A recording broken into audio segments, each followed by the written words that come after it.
দেখুন বন্ধুরা, আমার সুস্বাদু আমগুড় তৈরি হয়ে গেছে।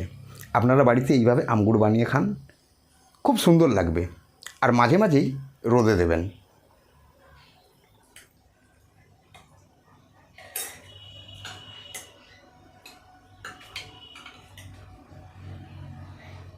আর এইভাবে আমতেল বানিয়ে নিন। এরপর শুকনো মুড়ির সঙ্গে মাখিয়ে আমতেলের স্বাদ উপভোগ করুন। মাঝে মাঝেই রোদে দেবেন আমতেল। তার সঙ্গে দেখুন আমসটাও আমার সম্পূর্ণ হয়ে গেছে। খুব সুন্দর করে শুকনো করে নিয়েছি। এরপর রাখার ব্যাপারটা খুব ভালো করে বুঝুন। প্লাস্টিক জার কিংবা কাঁচের জার, এর মধ্যে রেখে খুব ভালো করে সিপি আটকে দেবেন। বর্ষার সময় যেন জলীয় বাষ্প ওর মধ্যে না যেতে পারে। মাঝে মাঝেই রোদে দেবেন, দীর্ঘদিন ভালো থাকবে।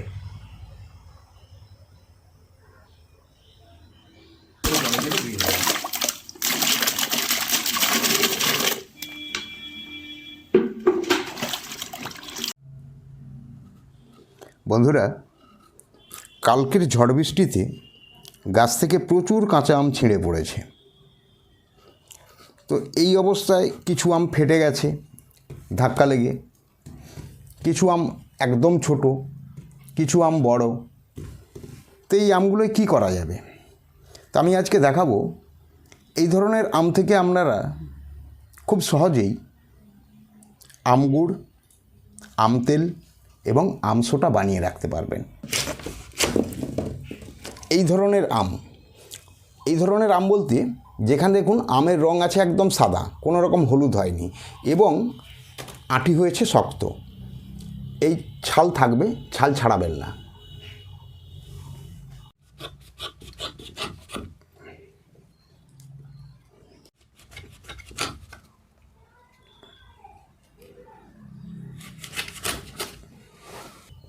বন্ধুরা, আমতেলের জন্য আপনারা আম কাটবেন ঠিক এইভাবে। ওপরে ছাল থাকবে এবং আম যেন হয় প্রচণ্ড টক। যত বেশি টক হবে আমতেল তত ভালো হবে।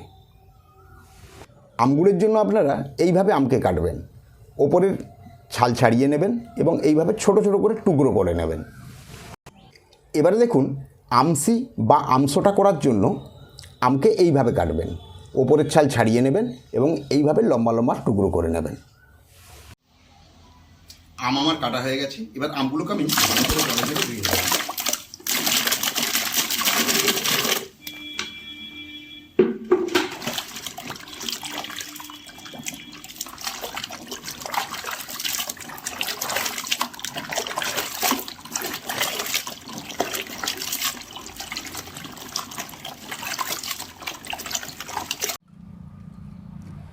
আমতেলের আমকে ধুয়ে নিয়েছি সুন্দর করে। এরপর আমি রোদে দিলাম যাতে জলটা খুব ভালোভাবে শুকনো হয়ে যায়। আর যখন আমি আমতেলের আমকে রোদে দিচ্ছি, ঠিক একই সময় দেখুন একটি শুকনো জার এবং তার মধ্যে কিছুটা সরষের তেল,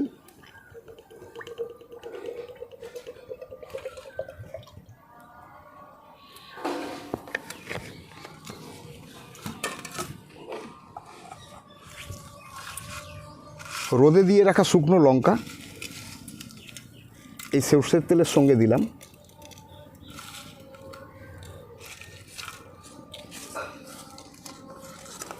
আর রোদে দিয়ে রাখা 5 ফোড়ন এটি আমি সরষের তেলের সঙ্গে দিলাম এবং একে খুব ভালো করে একটু নাড়িয়ে নেব। এবং এটিও আমি এখন 3-4 ঘন্টা রোদে রাখবো। যতক্ষণ আম খুব ভালোভাবে শুকনো হবে ততক্ষণ এটিও রোদে গরম হোক। আমগুড় করার যে আম, তাকেও আমি সুন্দর করে ধুয়ে নিয়েছি। ধুয়ে নেওয়ার পর একে আমি এইভাবে রোদে মিলে দিয়েছি একটি চালায়, যাতে এটি খুব সুন্দরভাবে শুকনো হয়। অর্থাৎ গায়ে যেন এতটুকুও না জল থাকে, সমস্ত জল যেন শুকনো হয়ে যায়। মাঝে মাঝে এইভাবে উল্টে পাল্টে দিতে হবে। এও 3-4 ঘন্টা খুব সুন্দর করে রোদ খাইয়ে নিতে হবে। এইভাবে আমগুলোর গা একদম দেখুন শুকনো, পুরো রোদে দিয়ে শুকনো করে নিয়েছি। এরপর আমি যে তেল রোদে দিয়ে রেখেছিলাম ওতে আমগুলো দিয়ে দেব।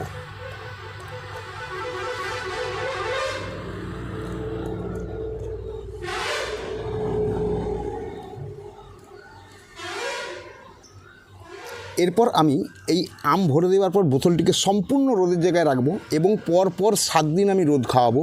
তারপর আমি পুনরায় এতে মশলা দেব।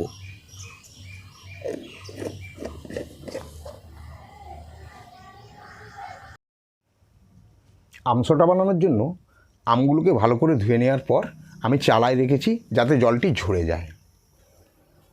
ভালো করে জল ঝরিয়ে নেওয়ার পরে আমি আমগুলোকে একটি প্লাস্টিক পাত্রের মধ্যে ঢেলে নিলাম।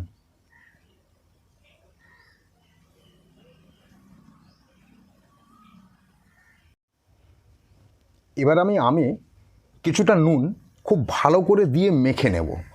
দেওয়ার পর আমি একে রাখবো 12 ঘন্টা।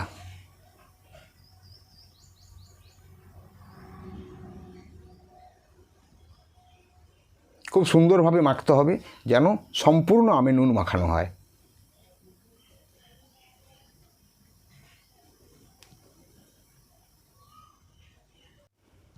নুন খুব সুন্দর করে মাখিয়ে নিয়েছি। এবার আমি একটা কিছু চাপা দিয়ে রেখে দেব। 12 ঘন্টা পর আমি এখান থেকে আবার পুনরায় ছেঁকে বের করব আমগুলোকে। এবারে আমগুড় বানাবো। এর জন্য আমি কড়ায় অল্প পরিমাণে সরষের তেল দিলাম। তেল গরম হয়ে গেছে। এবারে আমি ফোড়ন দিচ্ছি। শুকনো লঙ্কা দিলাম আর তার সঙ্গে দিলাম কিছুটা পরিমাণ 5 ফোড়ন। এবার আমি একটু নাড়াচাড়া করে হালকা ভেজে নেব। দেখুন আমার ভাজা হয়ে গেছে, খুব বেশি সময় ভাজার প্রয়োজন নেই। এবার আমি এর ওপরে কাটা আমগুলো দিয়ে দিলাম। এরপর এই আমগুলোকে আমি খুব সুন্দর করে নাড়াচাড়া করব যাতে ওই তেলের সঙ্গে খুব ভালোভাবে আমগুলো মিশে যায় আর আমের ওপরটা হালকা ভাজা হয়।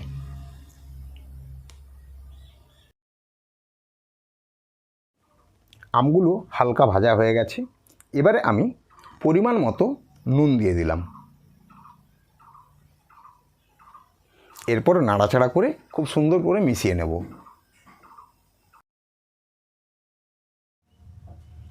নাড়াচাড়া হয়ে গেছে। এবারে আমি এর উপরে দিলাম গুড়। বিশেষ করে খেয়াল রাখবেন এক্ষেত্রে আমি কোনোভাবেই হলুদ ব্যবহার করব না, কারণ হলুদ ব্যবহার করলে আমগুড় বেশি দিন ভালো থাকবে না। এই গুড় দেওয়ার পর এবার আমের সঙ্গে খুব সুন্দর করে আমি নেড়ে চেড়ে মিশিয়ে নেব। গুড় আস্তে আস্তে গলে যাবে। এখানে জলের ব্যবহারের কোনো রকম প্রয়োজন নেই।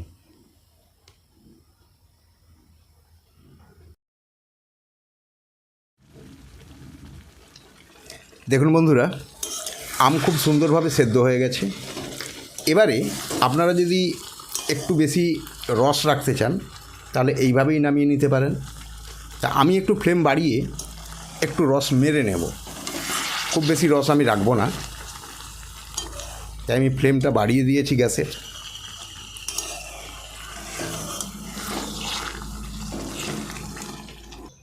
আমার আমগুড় কমপ্লিট হয়ে গেছে।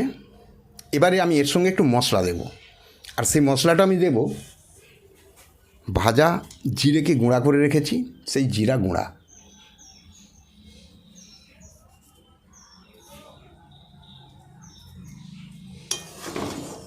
দেওয়ার পর এইভাবে নেড়ে চেড়ে নিয়ে মিশিয়ে দেবো খুব ভালো করে।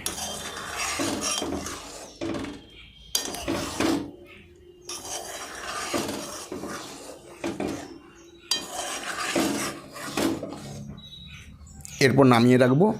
ঠান্ডা হওয়ার পর জারে ভর্তি করতে হবে। বন্ধুরা, আমগুড় ঠান্ডা হয়ে গেছে। এবার আমরা জারে ভরবো। তো ভরার আগে দেখুন কত সুন্দর মাখো মাখো হয়েছে আমগুড়টা। এরকম আমগুড় অবশ্যই আপনারা বাড়িতে বানিয়ে খান, দেখবেন খেতে খুব সুন্দর লাগবে। এরপর শুকনো জারে এইভাবে আমগুড়টি ভরে রেখে দেব। তবে অবশ্যই মাঝে মাঝে রোদে দেবেন, তাহলেই আমগুড় অনেক দিন পর্যন্ত খুব ভালো থাকবে।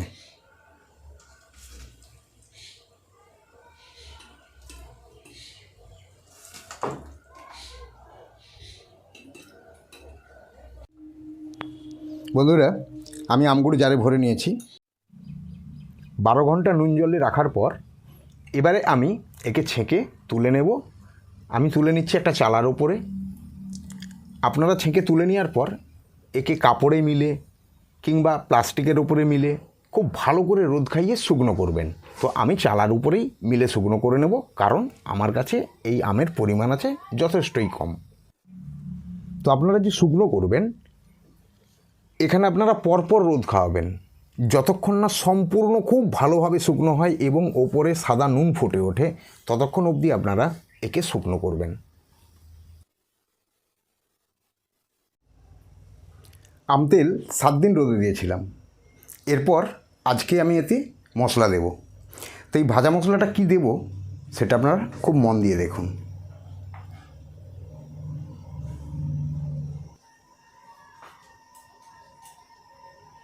কড়া গরম হয়ে গেছে।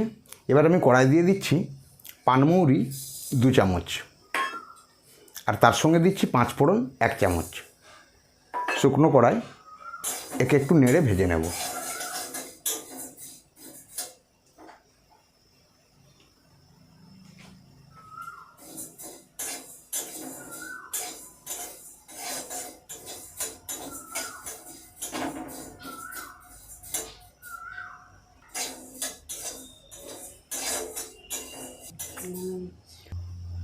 হালকা করে আমি মশলাটি ভেজে নিয়েছি। এবারে কি আমি মিক্সি গ্রাইন্ডারে গুঁড়া করে নেব।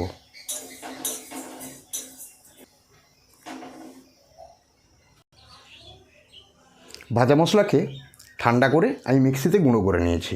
এরপর আমি একে আম তেলে মিশিয়ে দেব। আর এইভাবে মশলাকে ভেজে মেশালে আম তেলের গন্ধ খুব সুন্দর হয়।